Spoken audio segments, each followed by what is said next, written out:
সবাই বলছে সবজির দাম নাকি কমে গিয়েছে, মাংসের দাম কমে গিয়েছে, তেলের দাম কমে গিয়েছে। তাই পরিস্থিতি স্বাভাবিক হবার পরে এইসব ভিডিও দেখে তাড়াতাড়ি চলে গেলাম বাজারে, যদি কোনো কম দামে কোনো কিছু পেয়ে যাই।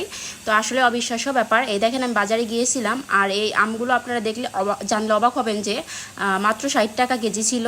তাই আমি অনেকগুলো নিয়েছিলাম।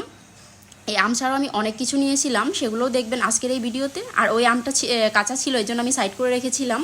এখানে আছে কাঁকরোল, যেটা ছিল মাত্র 50 টাকা কেজি। কিছুদিন আগেও যেটা আমি 100 টাকা কেজি নিয়েছিলাম। এই পটল নিয়েছিল 20 টাকা কেজি, ঢেঁড়স 40 টাকা কেজি, আর ধনিয়া পাতাটার দাম আর একটু বেশি ছিল, যার জন্য 100 গ্রাম 20 টাকা নিয়েছিল।